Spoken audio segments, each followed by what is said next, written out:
సరిగ్గా మన టైంకి మాట్లాడతాడు వాడు.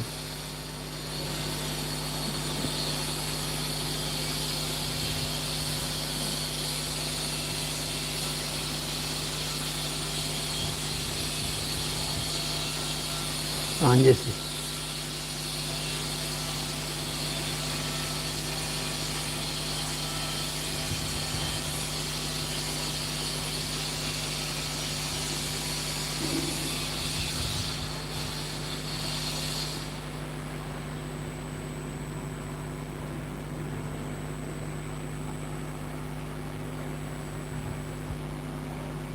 ఉన్నారా?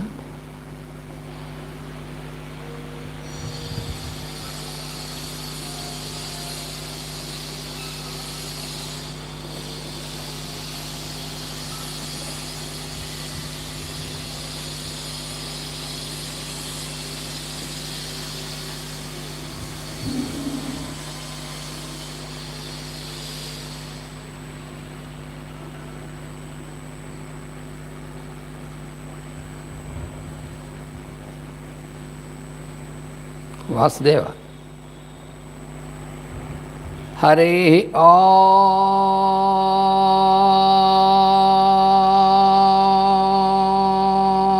ఓం. శం నో మిత్రస్యం వరుణః శం నో భవత్వర్యమా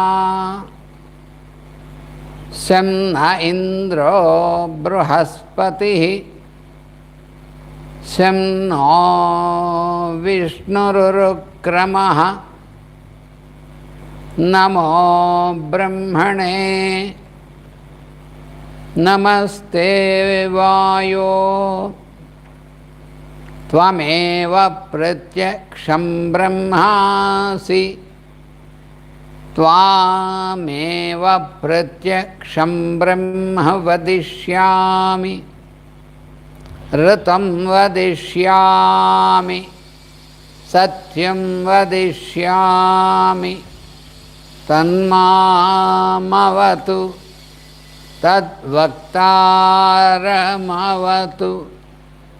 అవతు మాం అవతు వక్తారం.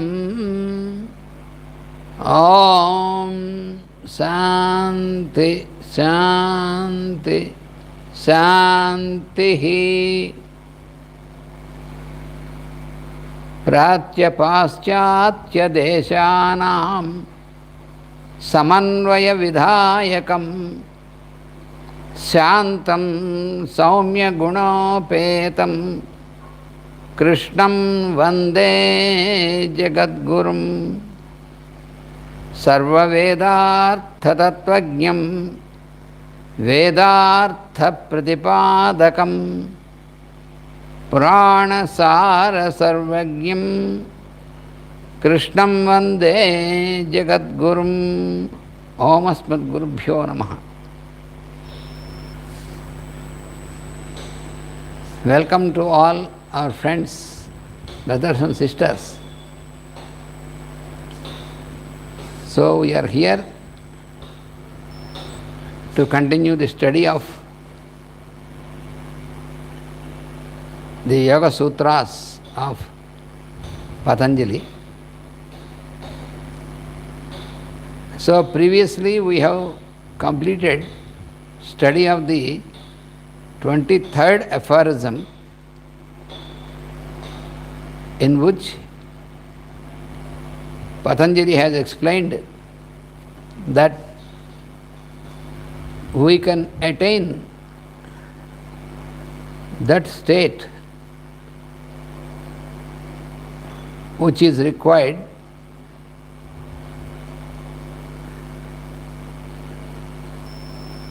in a short time by a total surrender to the Ishvara or Lord, the indweller. So we have studied this with many examples. Now we enter into the study of next aphorism, Aphorism 24. So this aphorism 24,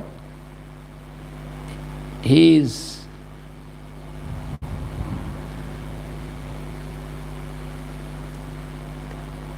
defining Ishvara. That means he is clearly explaining who is Ishvara. Previously we have studied that how to make a total surrender to the Lord or Ishvara.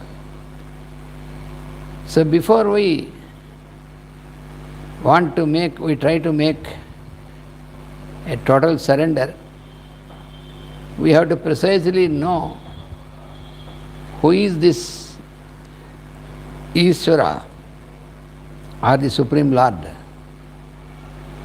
So that is why in this aphorism he is now explaining us about who is Ishvara. So this aphorism, Klesha karma vipakasyaih aparamrustaha purusha viseshaha Ishvaraha. So here he says that the Lord of the bodies of all beings is the distinguished indweller who is never influenced or tackled by complications, deeds and their result. So any sort of complications,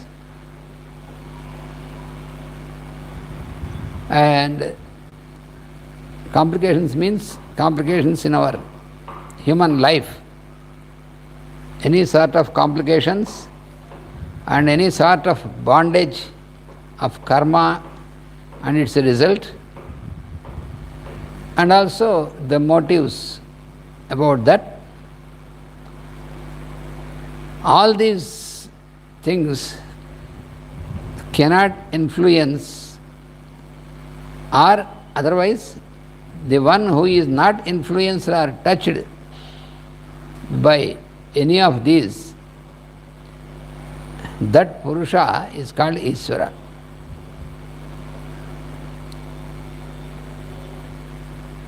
So in a total surrender to the Lord, the indweller,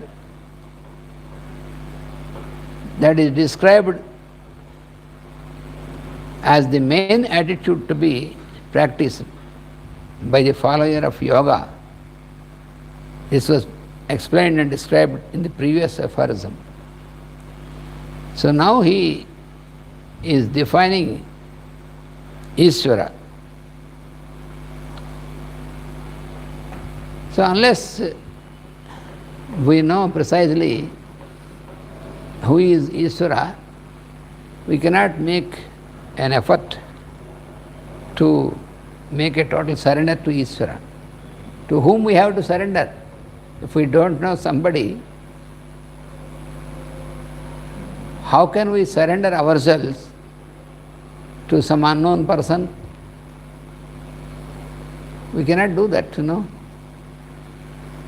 When we don't know anything about the other person,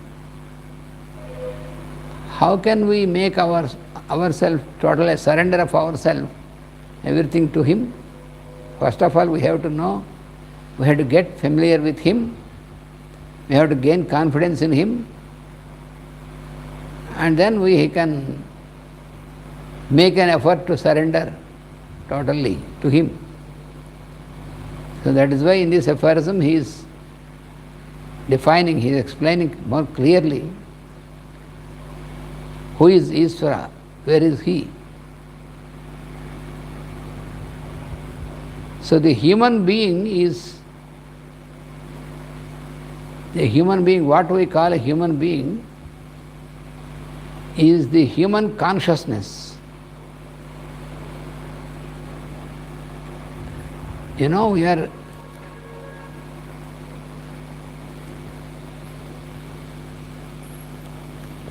human being is human consciousness. So, human consciousness, a being means not merely some lifeless substance. Human being is not any lifeless substance. So what are we? What is this body? Of course, it is made up of matter, but it is not just some lifeless object. Our body is it is an objective world, that's true, but it is having some life force. So it is made of consciousness. What we call matter, it is not an ultimate state. It appears. Before we enter into yogic way of observation, it appears that the body is ultimate, but that is not true. If it is ultimate, it should be there always. It's so simple. If our existence as our physical body is ultimate, then we should be here all the time. There should be nothing like death. But it is not happening. Everyone who takes a body, a form, one day or other he has to leave it. He cannot deny that. So it itself proves that this is not the ultimate. So what is ultimate in this? It is consciousness. Consciousness is ever existing. Consciousness is the content in the akasha, in the space. Space is conscious. So the consciousness of space is eternal. It is always there. So on the surface of that, on the background of that, on the surface of that, the human consciousness is floating on that. So, our human body, what we see as a physical frame or body or form, is also, we call it material or matter. But what is matter? Matter is also a state of consciousness only. It is one state. So it is not ultimate.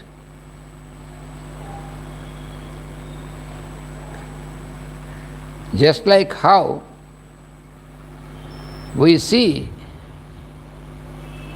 some blocks of ice floating on water, each of this block of ice,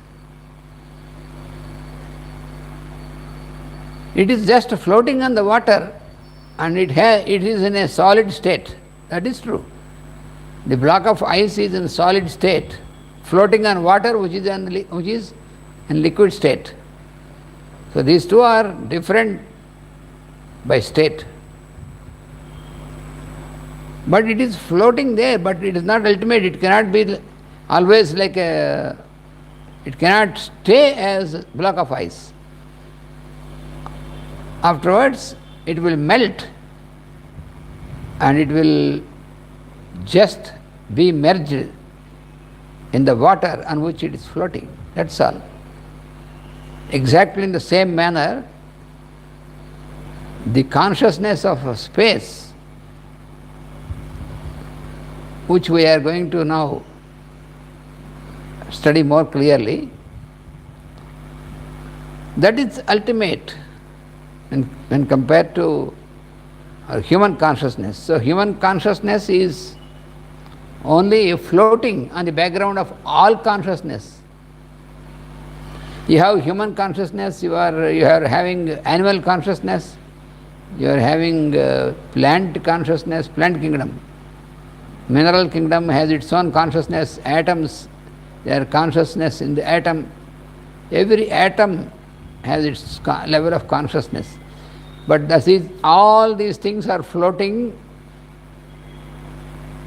on the all consciousness. So, within the man, within the human frame, we call this a body. Within this, it is a human frame. You call it a human frame, a human body. So within this body, we have the human consciousness, which is called the individual consciousness. And also there is all consciousness. It is also there in this.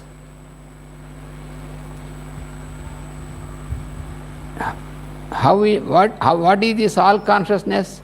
This is the consciousness which exists everywhere, in every atom, in every body, not only in your body or my body, in every body and in everybody, every body and everybody. It is existing. That is all consciousness, universal consciousness. That is also there in us. And also we have our individual consciousness. So this individual consciousness is like the block of ice. This all consciousness is like water in this example. So this individual consciousness or human consciousness is floating on the all consciousness which is there in us. But this all consciousness is everywhere. That is why we call it all consciousness. Universal consciousness or all consciousness is there everywhere. It is there full in the space. So therefore it is there in every being, every atom, everywhere. So that it is also there in us, in our body. So in our body we have two components. One is all consciousness and one is human consciousness. They appear as two components, but the fact is it is only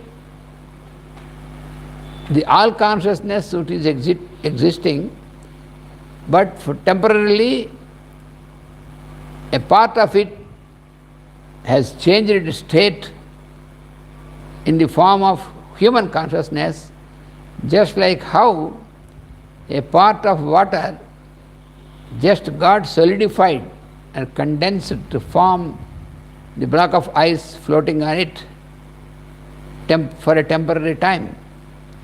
Exactly it is same. This is how we have to understand. So all consciousness and human consciousness. So all consciousness exists in man as it exists everywhere.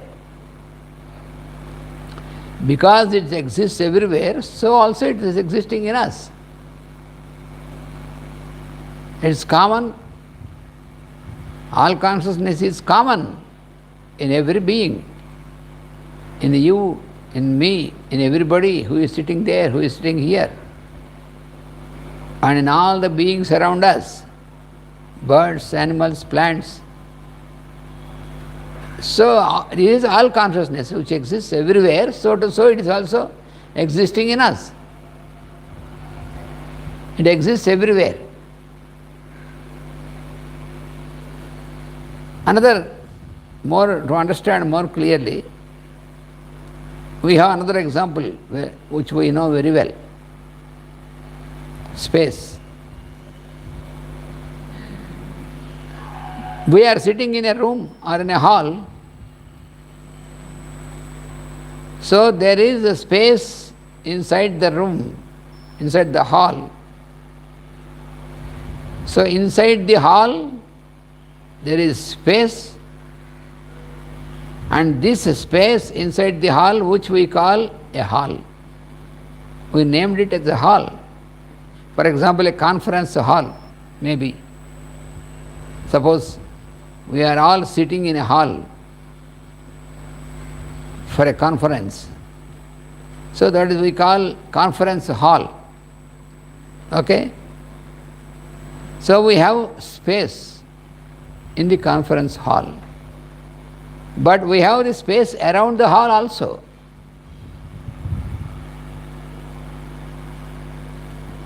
But the space in the conference hall is there only since the hall is built in the space. Before the hall is built, it is only the space, which is always there everywhere. After we have built the hall, then there is space inside, which is called the hall, conference hall. Now you can understand. So this, what you call this hall, the space, is not different from the space around. It is a part of that only, but it is only floating on it. So this is how we have to understand the human consciousness is existing just temporarily in a different state than the all consciousness, which is also existing inside the human body as well as around the human body. So this must be very clear. No confusion in this. Then we can understand this aphorism. Then we can understand who is Ishvara.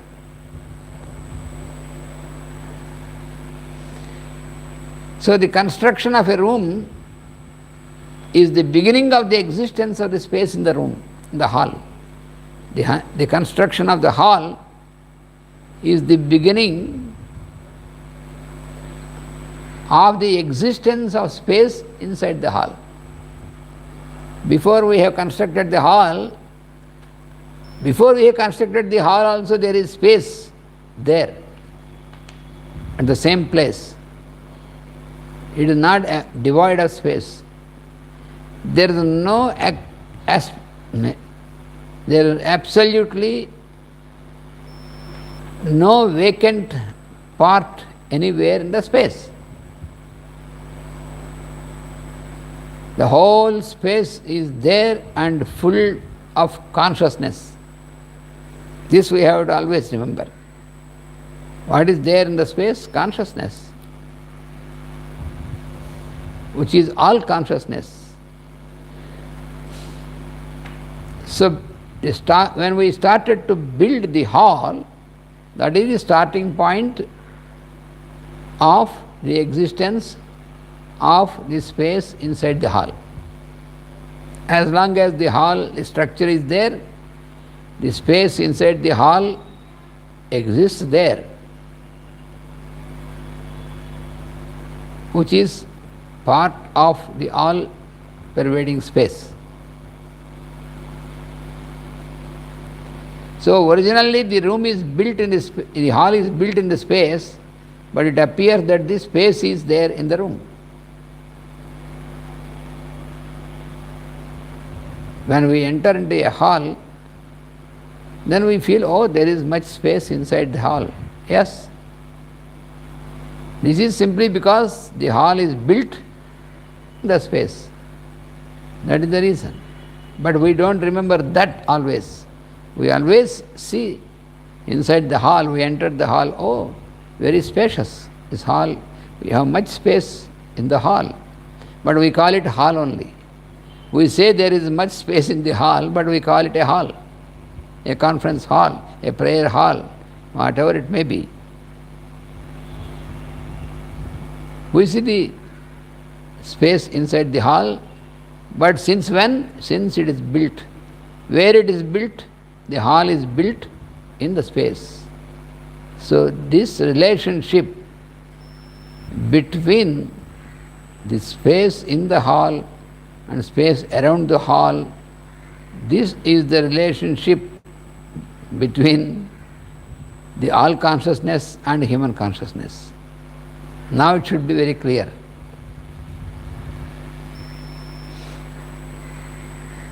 Same is the case with human consciousness in us.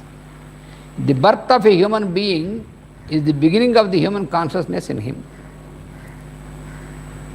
Just like how the construction of the hall is the beginning of space in the hall, in the same manner, the birth of a human being is the beginning of or the starting point of the human consciousness. That is the starting point for the human consciousness from the birth of the human being.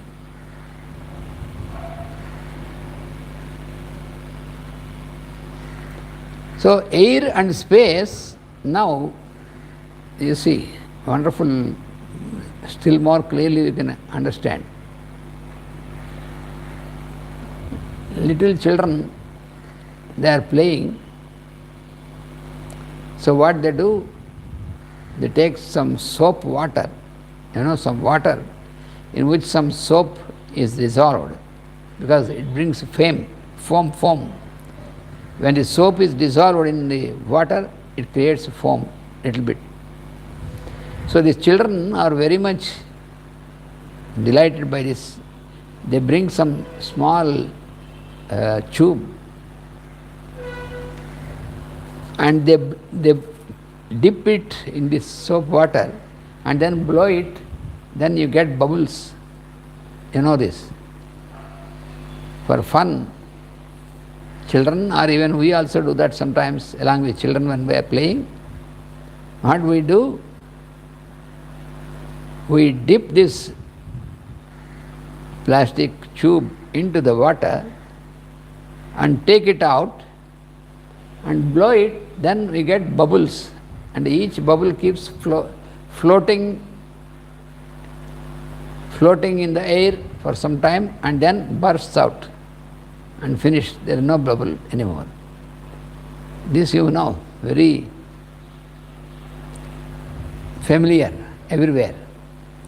So now this air, so what is there? Now tell me, what is there in a bubble?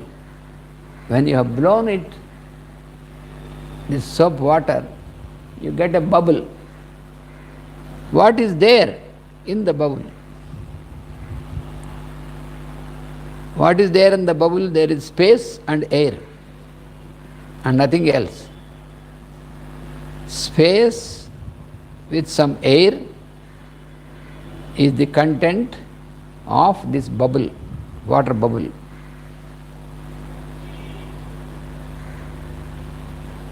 Then, what is there around this bubble?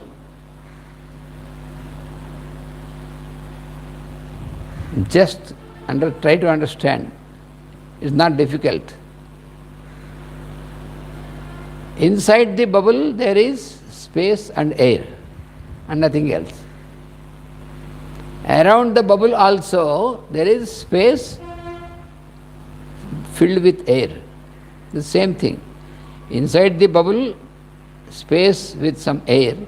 Outside and around the bubble also space with some air. So, this is very clear.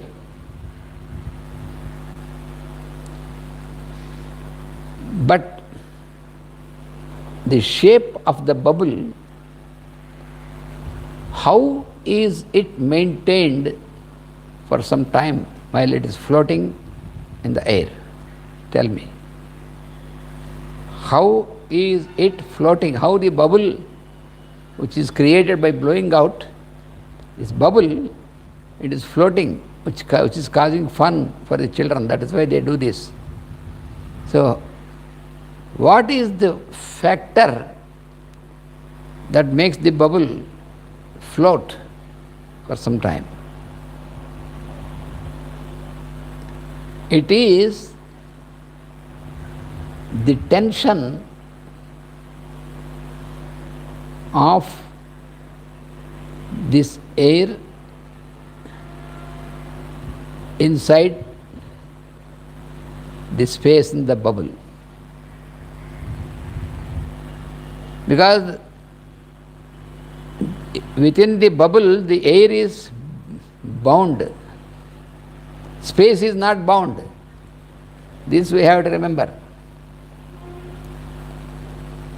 Space is never, of course it is called space inside the bubble. Okay. So this air which is there inside has a tension. But this same air and space is existing around the bubble, there is no tension. Even though exactly it is the same, the only subtle difference is the inside the bubble, within the space inside the bubble, the air is with tension.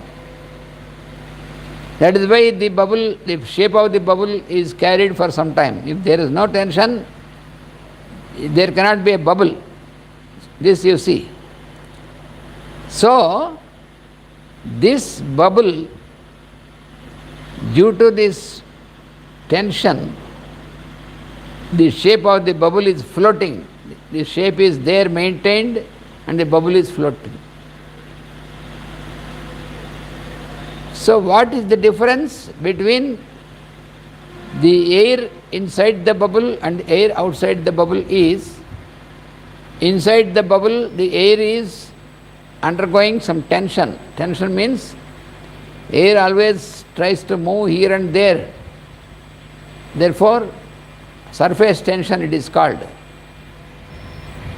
But air outside, it is not bound by any surface. So there is no tension. You understand?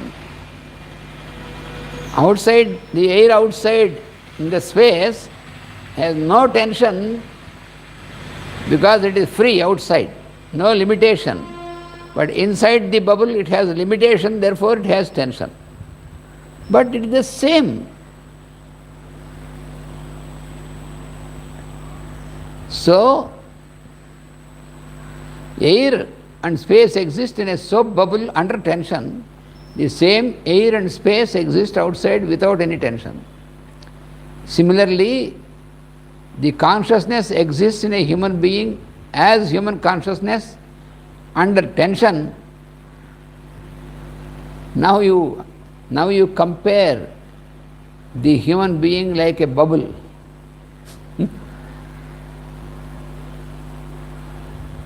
Why should you compare the human body with the bubble? Because our body is also floating like a bubble in the space. Where are we? We are in the space only. Just like how the bubble is floating, our body is also floating. Since the body is formed, the body is formed inside the womb of the mother by the process and came out. So after coming out, our body has its own shape, like the bubble. Bubble has its own shape, round. And our body has its own shape with all these limbs and all this head, limbs, all this structure. It has its own shape. So just like the bubble, it is floating. So in this human consciousness, so human body is like a bubble. Inside the bubble, just like the space, there is consciousness.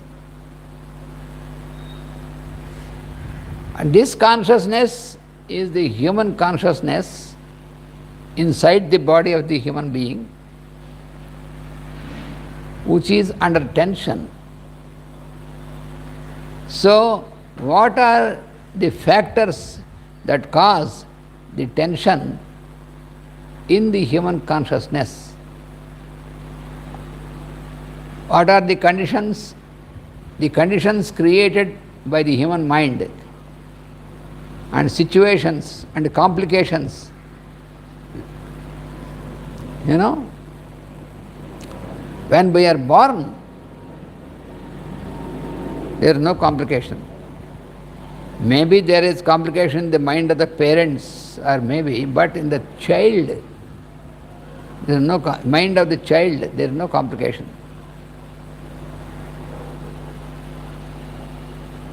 How can you say that there is no complication? Until that time that the child starts growing and imitating the parents, the mind of the child has no complication.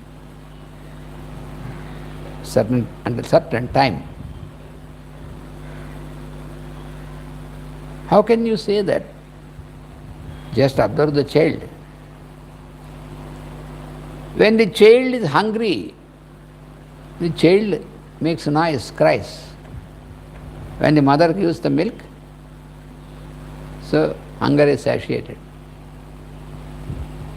The child bears no impression about that. When hungry, he cries. When not hungry, the child keeps playing.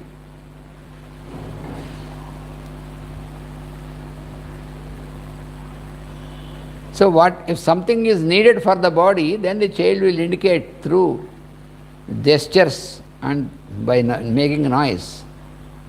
Because the child is not yet able to speak out, so makes some gestures, physical gestures and expressions. The child has expressions, but now impressions about any person. That makes the difference between the child and the adults.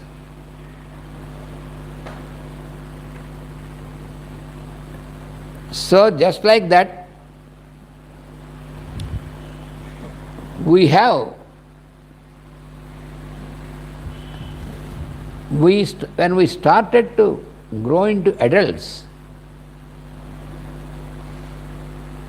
this growth is not just a physical growth, it is also mental growth.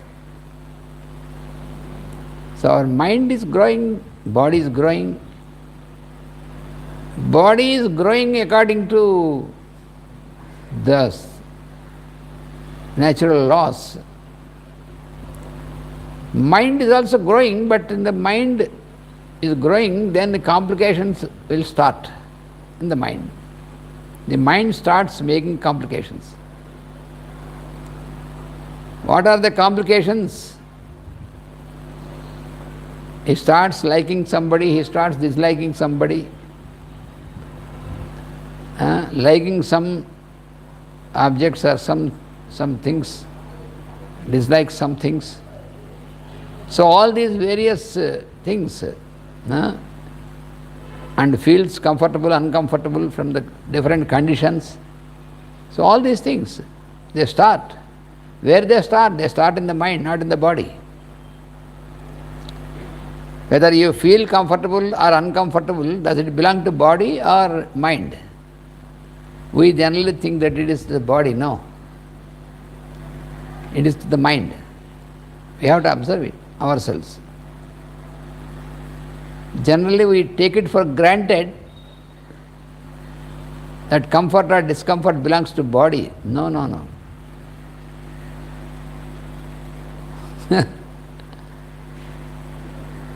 How is that? Suppose you are lying down on a bed, you want to sleep or take rest. Then, if the bed is hard or smooth, if it is in a good place, if it is having some all situations comfortable or not comfortable. So whether you feel comfortable or comfortable, this feeling is of the mind, not the body. Generally we think it is the body. If we have, it is soft or hard to the body, The bed may be felt as soft or felt as hard by the mind, not by the body. So comfort or discomfort belong to the mind, not the body. So the difference, that is the difference, under tension, the same air and space outside without any tension.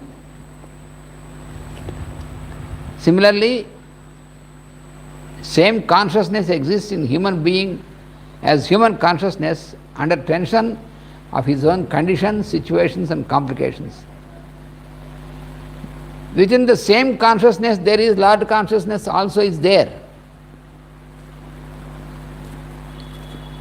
Without Lord consciousness, human consciousness or individual consciousness cannot exist at all. Because consciousness is all consciousness, which is called Lord consciousness. A part of it became human consciousness because it is within the human body. That is the reason. But even then, the human consciousness is only a part of all consciousness or Lord consciousness. But this Lord consciousness is not affected by any of these things. This is the very important point for understanding this. So once again, you take the example of our human body. So in our human body, there is existing the human consciousness, there is existence of the Lord consciousness.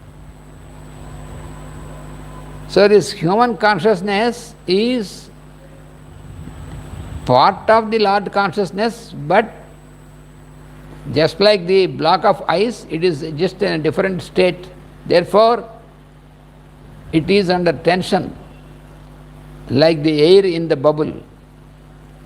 And the tension is because of its so many types of conditions and situations and complications, all these things that we know in our life, every one of us. The only person who doesn't feel tension is the person who has completely surrendered his human consciousness to the Lord consciousness inside himself. That is what is explained in the previous aphorism, total surrender to the Lord consciousness or Ishvara. Surrender what I have to what I am.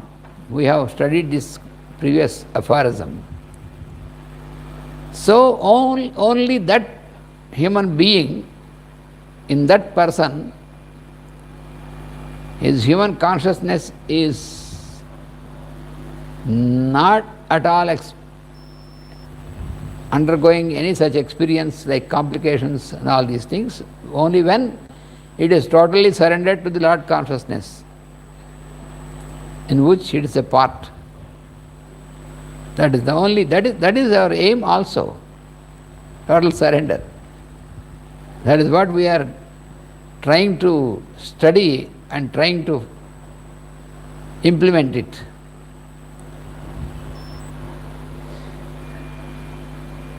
So within the same consciousness, there is Lord consciousness which is not affected by anything. Lord consciousness is not at all affected by any of these things. Suppose I feel angry about somebody. Who is that fellow who is feeling this anger? He is the human consciousness, but not the Lord consciousness who is also there inside. Lord consciousness, he has nothing, no effect at all, completely neutral. It is only this human consciousness which feels all these things. Because it is conditioned. This we have to remember. Even though it is the same universal consciousness or Lord consciousness, but since it has taken a form, since then It is subjected to all these conditions and affected by these conditions. But at the same time, the Lord consciousness, which is also existing along with the human consciousness, is not at all affected by any of these things. Psychological situations cannot affect him. Him means Lord consciousness. He is not conditioned to do anything since he is not bound by the previous deeds. You know, we have known now, we have discussed that the human consciousness is conditioned. Why it is conditioned? Why should the human consciousness be conditioned? Because of the results of the deeds done in the previous existence. That is the reason. You know, in every life, human life, every time we do certain things.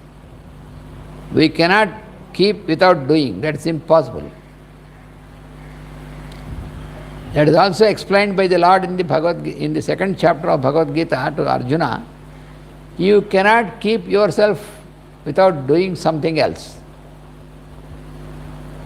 It's not possible for any being to keep without doing anything.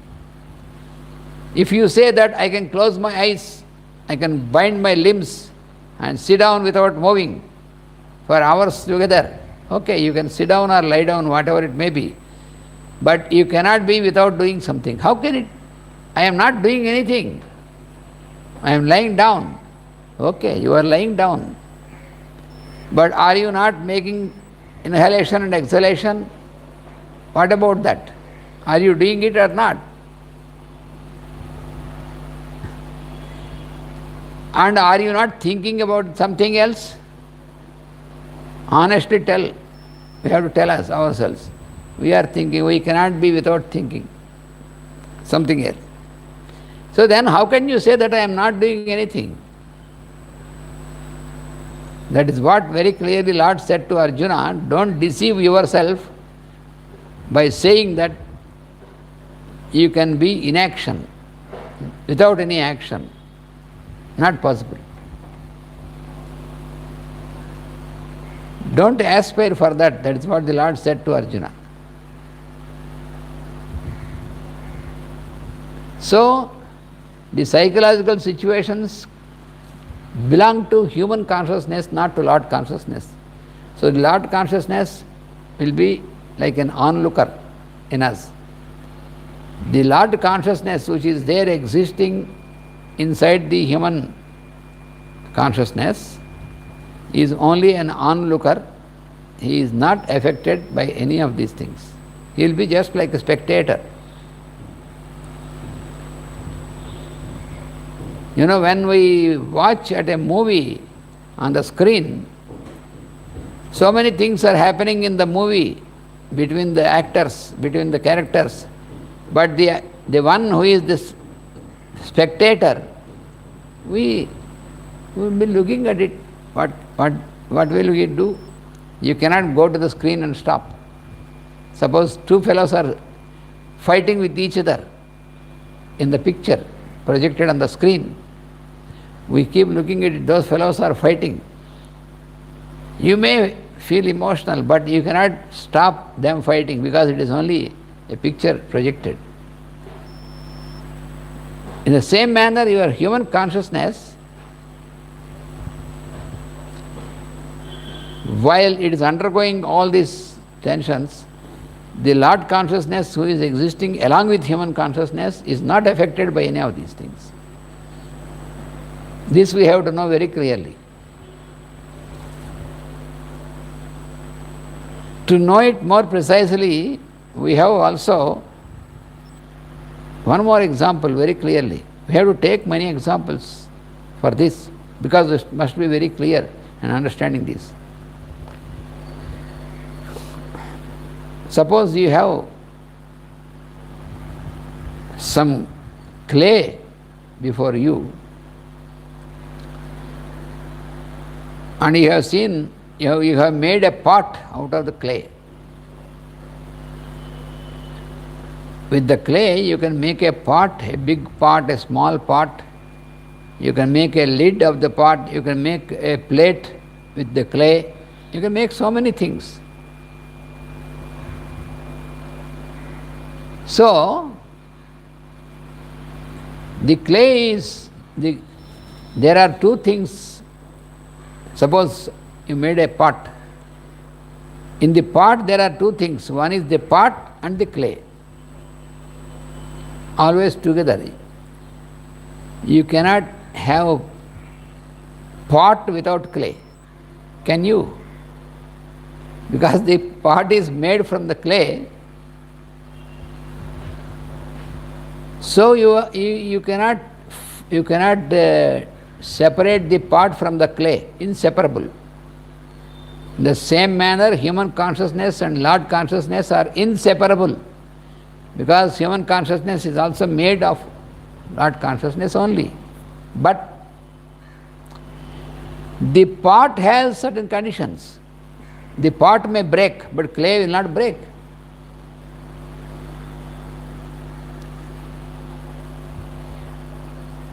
We have to accept this fact. You can make an experiment and verify. If you break the pot, can you break the clay? Even though they are together, but clay cannot be broken by anybody. Clay is the clay only. Always it will be clay. Huh? So it is not conditioned or obliged to receive the results of any deeds.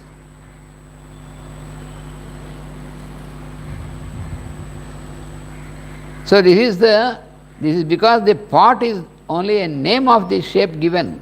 That is the reason. Pot, what you call pot, is only a name for a particular shape which is brought out from the clay. That is why clay is not affected, but pot is affected. The shape is affected. The same thing with our human body also. It is like a pot.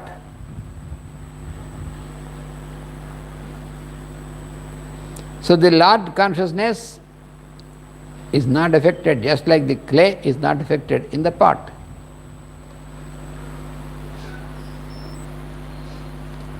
So Lord consciousness is not conditioned by the individual karma. Its results are the complications of psychological web. You know, all the complications in the human being are because of the psychological factor in us. It is like a web, you know. So human consciousness is conditioned and affected by all these psychological web and psychological factors, whereas the Lord consciousness is not at all affected by any of these psychological factors. So even when the Lord consciousness is not affected, but even when the Lord consciousness keeps staying along with the human consciousness. You see, the Lord consciousness is existing, staying along with the human consciousness in the human body, even when the Lord consciousness is not at all affected by any of these conditions. Why human consciousness is getting affected is because of the effect of the karma, previous karma. Karma means a deed. What he has done before. Suppose I have taken a loan from a bank. This is my karma. This is an example. So I am obliged to repay the loan along with the interest. I am obliged to do that. But the Lord consciousness in me is not at all obliged by any of these, because the loan taken is not by the Lord consciousness. The loan is taken by the human consciousness. You understand? So all these sorts of relationships which a human being has in his life, they belong to human consciousness but not to Lord consciousness, because Lord consciousness is always the same Lord, universal consciousness which is existing in everybody. It's the same exactly, not different. This we have to understand. Suppose I am here and my wife is also there. So I call her my wife. It's a relationship I have with my wife. This is only on the level of the human consciousness. But the Lord consciousness in me or in my wife has nothing like this as a husband and wife. Because for Lord consciousness there is no emotional exchanges, or there is no emotional relationship. But for the human consciousness all these things are there. Like and dislike, all these emotional aberrations are there for the human consciousness. But even then the Lord consciousness is coexisting with the human consciousness. Now you can understand. Now we start to understand what is our human life. Even though the consciousness is not our own property, it is not ours, it belongs to Lord only, but even then a part of it, since we are born, this is bound by the bondage of karma.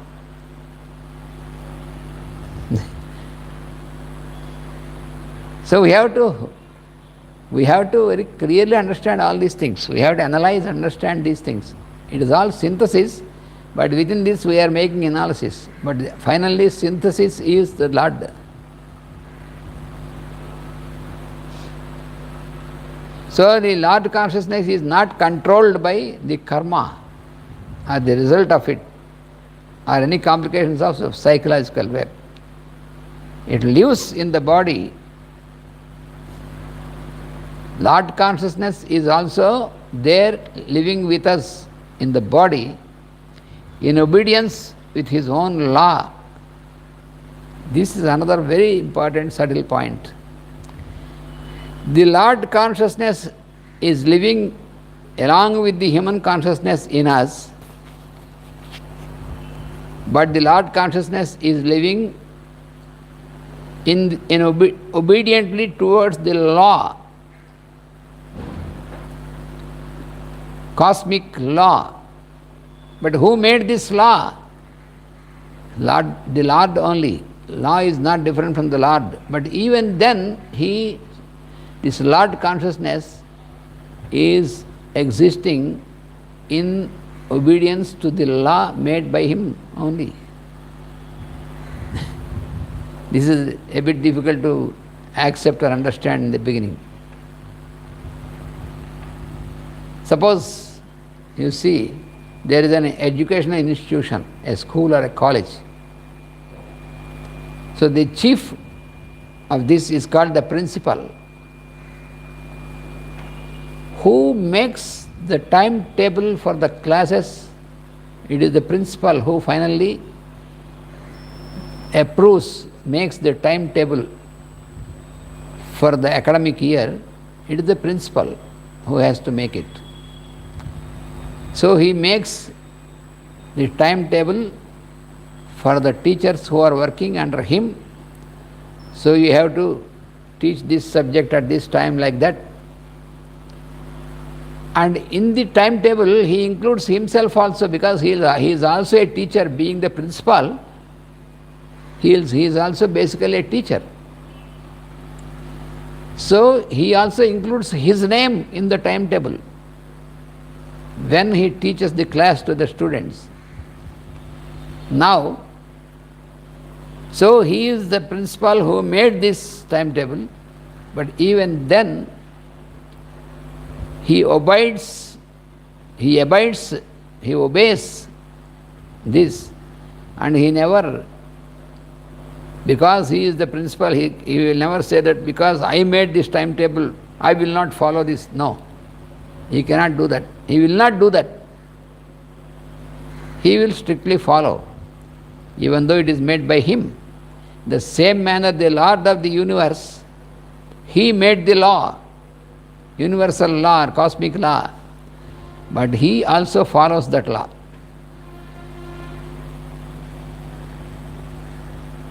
So the Lord of the Lord consciousness or universal consciousness, who is existing along with the human consciousness in the human constitution, that Lord consciousness always goes according to the cosmic law, whereas the human consciousness has always a tendency to go against the law or not following the law. That is why he is bound by the karma, by the result of his deeds. That is the reason. You see?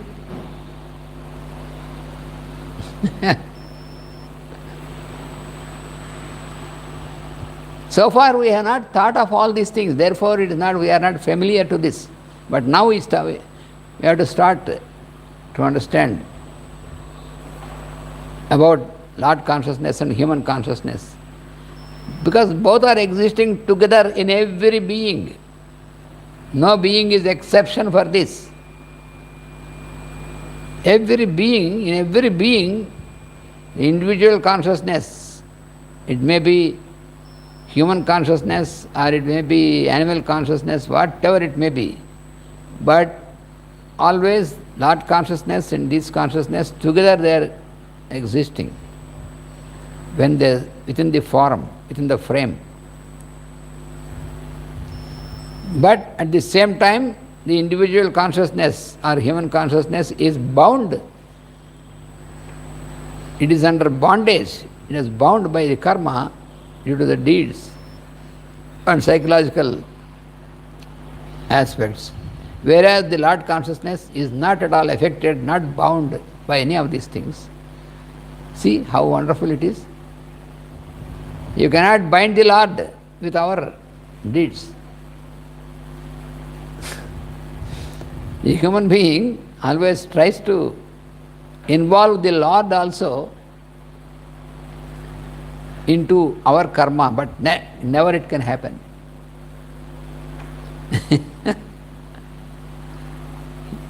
Human fellow tries to use his intelligence to involve the Lord also into his karma, but never, not the Lord who is the indweller in him is never involved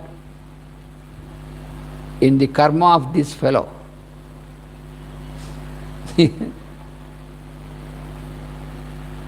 It is very interesting. People think that it is a mystic, there is no mystery. It is a fact. It is a fact which we can verify ourselves. All these things you can verify, everybody can verify with his own body, with his own life. That is the advantage in study of this science. Whatever is explained in this science can be verified by every person with himself only. You need not verify it with others. Everybody can verify it, whether it is correct or not, you can verify with yourself, with your own self, with your own body, with your own incidents, with your own mind. You have to verify this. So you cannot escape.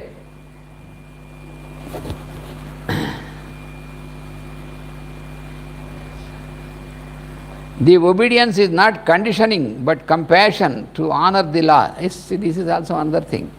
Why the Lord consciousness is existing obediently towards this law while existing in us? This is not by binding, he is not bound, but by compassion, to honor the law. Because if the Lord will not honor the law, immediately what we do, we follow his example and we always dishonor the law. That is what exactly the Lord explained to Arjuna. The Lord said, my dear fellow Arjuna, in all the creation I have no obligation to do anything. The Lord is not obliged to do anything. You cannot question the Lord. Why you have done this? Why you have not done this? Can anybody question him? Why you have created me? You have no question to ask him. The Lord who has created us. Why you have created me like this? There is no question. The Lord need not answer your question because, yes, it is will, it is the cosmic will. You have no question. So that is why the Lord said, if I am not obliged, but I am not obliged to do anything, even then I always keep doing my lot towards the creation. Why? Also he said, if I stop doing my lot, then you fellows will take this example, my example, and stop doing your duties. You see, it's a fact, it's a truth which Lord has explained so clearly to us.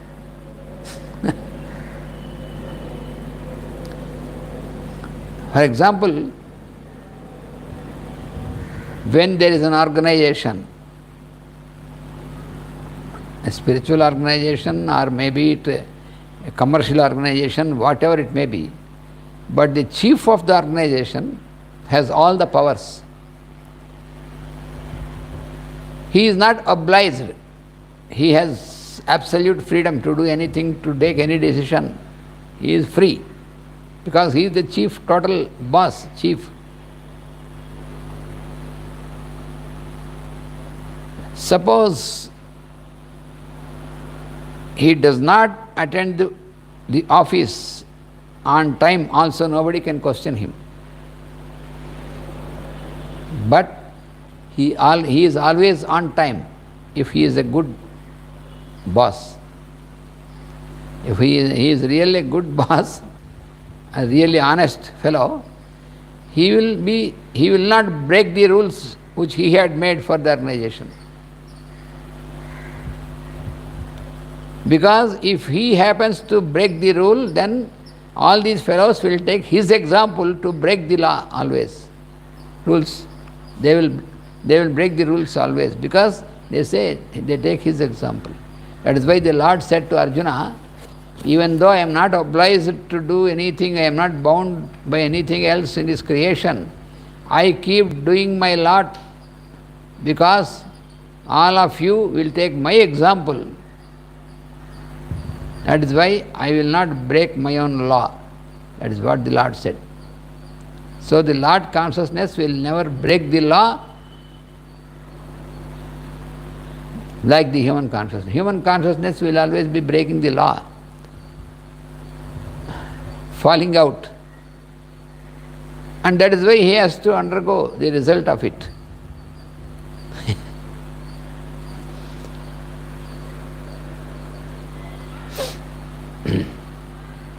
So he is the Lord of the Constitution and he exists in obedience with his own law, who is existing in us. So the human consciousness finds it as his own conditioning, while the Lord consciousness finds it as his own play. That is the difference. Human fellow may feel that, oh, I am conditioned. When the human fellow is asked to follow the law or be obedient to the law, then he feels, oh, I am conditioned, I am on pressure. But the Lord consciousness is also following the law, not by pressure, just like a play. That is what the Lord says, you also can be like me, take it like a play. Take your life like a play like me, that is what the Lord says. For that only He comes into form to show us how to live.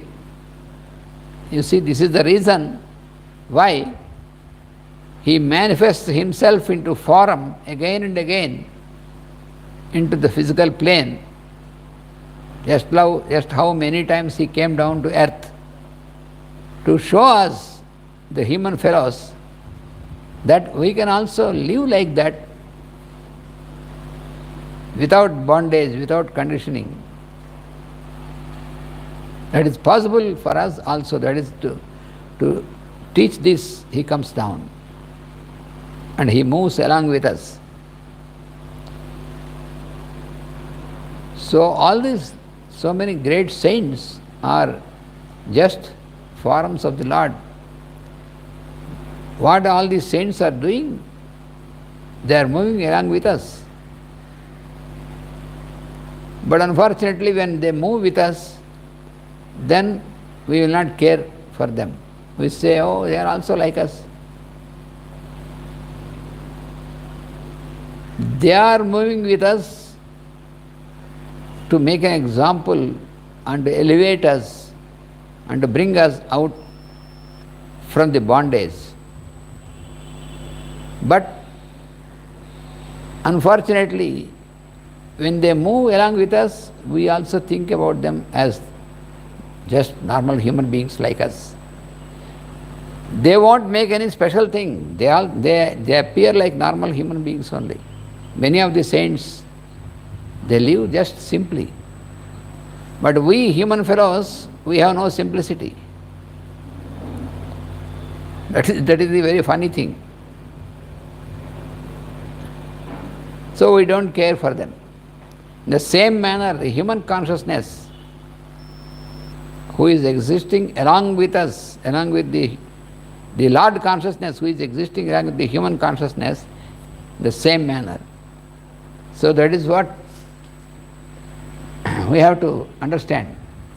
The human being is therefore expected to meditate upon the Lord consciousness within himself and make a total surrender of his ownership and the results of his own deeds. This is the actual point where we have to reach. What we have to do in the path of yoga is meditate upon this Lord consciousness which is there in us along with our human consciousness, and try to surrender our human consciousness totally to that Lord consciousness. We have to surrender our deeds, our motives, all these things to the Lord consciousness in us. Results of deeds also we have to surrender totally. This is very difficult. We do so many things for the results. We have to accept this. That is why we are always bound and conditioned. What for we are doing so many things? What is our motive in doing this? Is for the result. Our mind is attached to the result of the work what we are doing. That is why we are always bound. That is the reason for bondage. We are binding ourselves, nobody is binding us. Nature does not bind us. Our individual nature binds us. Our behavior, our thinking. This is why we are bound. Because we do not leave the result to the Lord consciousness. That is where we are failing. We want to control the result. We want to control, we want to do many things which do we as we like, and we want to control the result of it. That is how the funny it is. This is what is happening. We do many things along with according to our like or dislike from us. When you do anything, you have the result, which is inevitable. You have to undergo the result if you want or not. But the human fellow, he wants to do many things according to his like or dislike, and he wants to control the result. If the result is according to his expectation, he wants it. If the result is against his expectation, he wants to avoid it. But unfortunately for him, the result is not under his control. The result is in the control of nature. So he has to understand that the result of his deed is not under his control, always in the control of nature. Therefore, he has to himself adjust and surrender to the Lord consciousness. That is what is explained in this aphorism. So the Lord consciousness, Ishvara Pranidhana, a total surrender to the Lord consciousness. So that is what is explained in this total surrender to the Lord consciousness.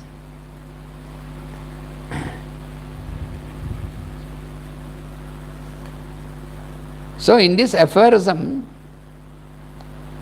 all the complications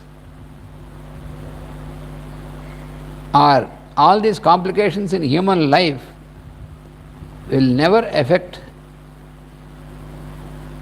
the Purusha Visesha. In this aphorism, he said Purusha Visesha. Purusha Visesha means, so Purusha means the person here. Purusha Visesha means the Lord. Purusha Visesha is the distinguished indweller. Purusha means the indweller. Purusha Visesha means the distinguished indweller, who is the Lord in us. So these are they are not affected. He is not affected by this. So this example which we have to remember is, when there are many blocks of ice floating on the surface of water, all these blocks will exist separately. These blocks cannot come together to form into one block, because they are different blocks. But when all these blocks are dissolved, then it will be only one water. There are no different waters. You see, very simple example to show, to explain us the individual consciousness and Lord consciousness. Individual consciousness is like the blocks of ice floating on the water, just like all the human beings are floating on the surface of Ishvara. So as long as our human consciousness is existing separately, we are like the blocks of ice. But when we surrender ourselves to the Lord consciousness, that means it is like all these blocks of ice get dissolved. When they get dissolved, all of them become one water only. Water is only one.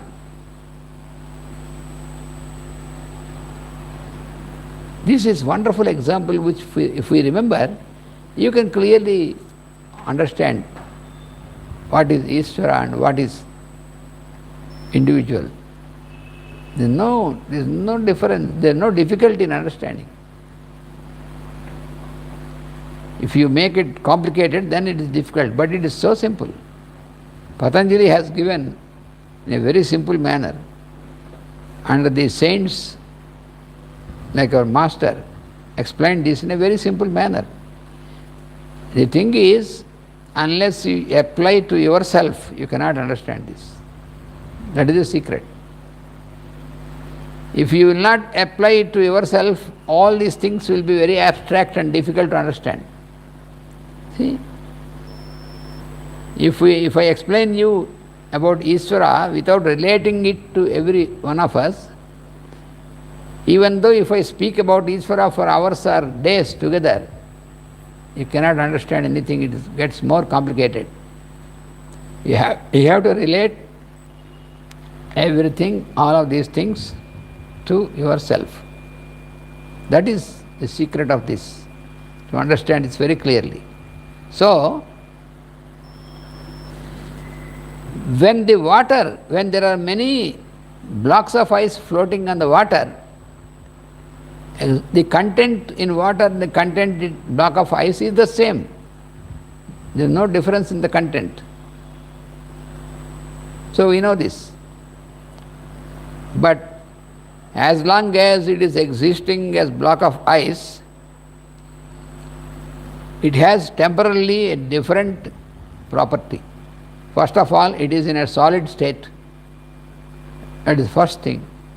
So when it is in solid state, it has shape, it has volume, it has weight.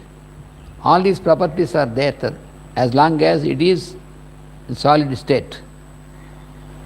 You know, when the water, suppose you take a cup of water and put it in the freezer,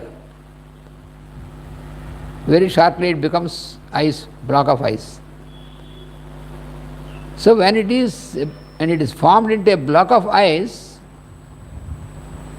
until again it is dissolved into water, before that it has a different property than water. So these different properties, these properties which are different to the original state, this is called Prakriti or nature. Technically it is called Prakriti or nature. So the one who is the essence,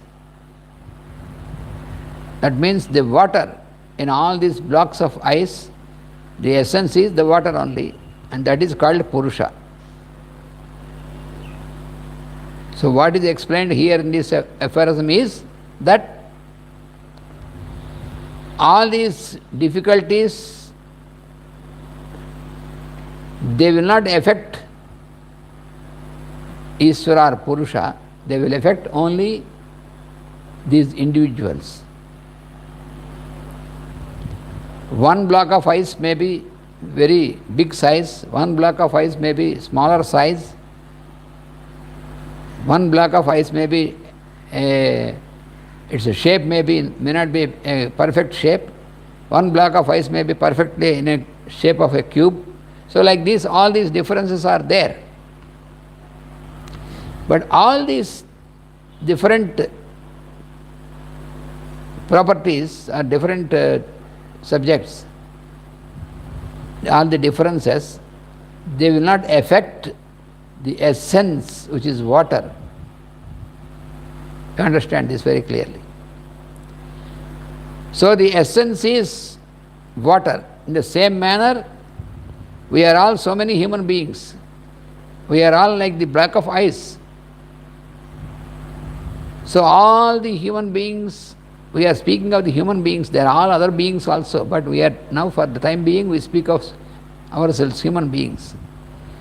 So we are all like these different blocks of ice, having different characters, different qualities because of difference in our, just like the difference in the volume and weight of these blocks of ice, difference in our existences, we have all these differences. But all these differences will not affect the one indweller in all of us.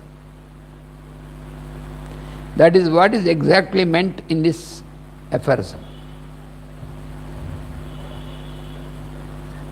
And this aphorism we have to study more and more deeply with many more examples, then only we can understand this aphorism. Otherwise we cannot. Because this aphorism he is explaining what is Ishvara, what is the indweller, what is the Lord, what is meant by the Lord, how we can know Him, how we can experience Him. That is being explained in this aphorism. So to explain this, he is also explaining about who are we, what is our individual consciousness, what are our bodies. All the bodies of all the beings are made up of the same consciousness. Just like all the blocks of ice are made up of the same water.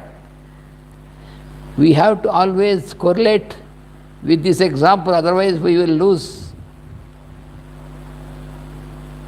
We are lost if we will not correlate with these examples. Take these examples always. Block of ice and water, and clay and the pot. Since ancient times, the teachers, the rishis who teach us this subject, they have given these two examples as the best examples for us to understand the relationship between ice and water and vapor, of course, afterwards. But mostly because the block of ice floats on the water, this is the best example. And another example is clay and the pot.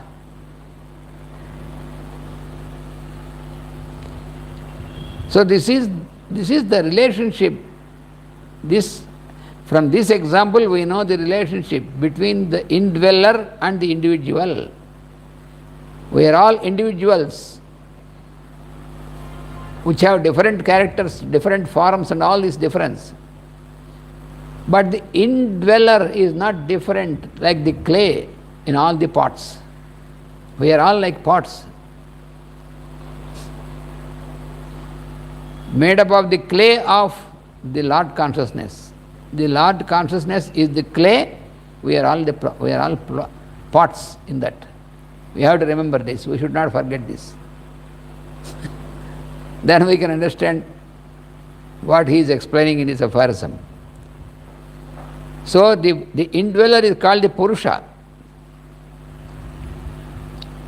So he is not at all affected by any of these things which belong to the individuals. For example, Master has given wonderful example which we can never forget in our life. In explaining this aphorism, Master gives now several examples. Suppose we are there, we are sweating, our sweat produces some smell. That is why we keep on spraying all the body lotions and all these things, so that the smell of our sweat, we can avoid this. For that only many people will use this. So the smell which is not comfortable, which comes out of our own sweat from our own body, we have to accept this fact.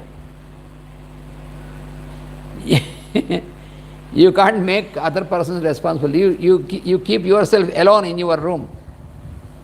Observe yourself while you are sweating. Sweat comes from your own body. After some time your sweat started to give some smell which is not so comfortable for yourself, for your nose. You have to accept this. Now, the space where you are standing, where you are staying now, the space which is there around you and the space in you, this space is not affected at all by the smell which you are affected. This is the fact.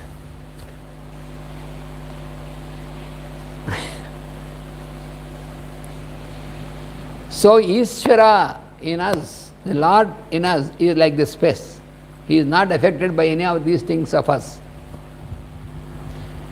Either the assets or liabilities what we have in our life, the Ishvara, the Lord, is not affected by any of these. Suppose we have taken a loan and we have not paid back, so we are caught by the law, by the court. So we are put in the jail, for example, in the prison. Even then, the Lord in us is not imprisoned. Mind that. This fellow is imprisoned. The human fellow is imprisoned, but the Lord, who is like a space inside and outside, is not imprisoned at all. You cannot imprison the Lord. You cannot imprison the space. Even in the prison also there is space. Even outside and around the prison also there is space, which is not at all affected by anything. So Lord consciousness is like the space. So Ishvara is there in every one of us like that, but he is not at all affected by any of these things, conditions. We are affected by that. Why? What is the difference? Is because of our deeds, what we do. Now we have to come to that point. All the deeds are of two types. The deeds that bind you, the deeds that will not affect you. These are only two classes. The deeds are classified into two classes. The deeds that bind you and affect you, the deeds that do not bind you and affect you. Which are the deeds that bind you? The deeds that you want to do for yourself exclusively will bind you. You are responsible for that. The deeds which you will do, which belong to nature, they will not bind you at all. This is the secret of it. We have to meditate upon this. That is exactly what Lord has explained to Arjuna in Bhagavad Gita. As long as you keep on doing all the things with a motive to your personal, so personal deeds, all the personal life, the more you have personal life and personal deeds, the more you have its consequences which bind you.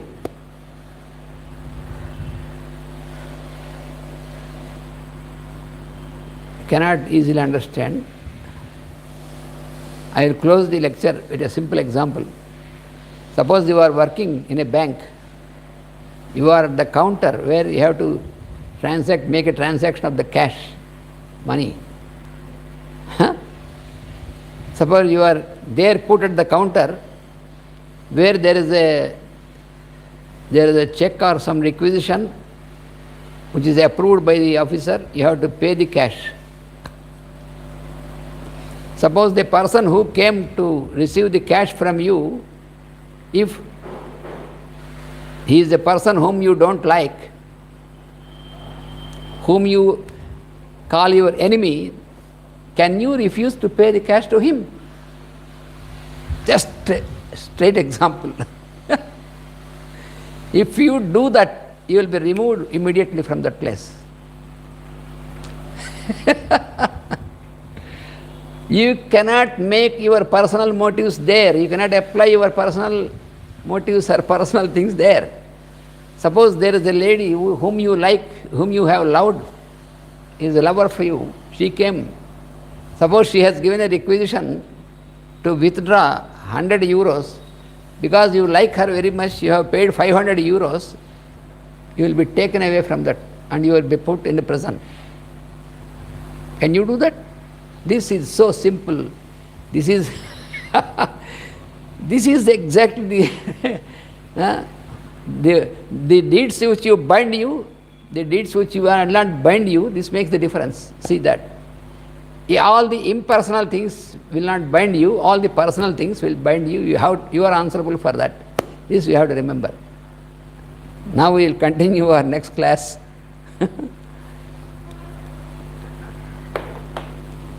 Thank you all.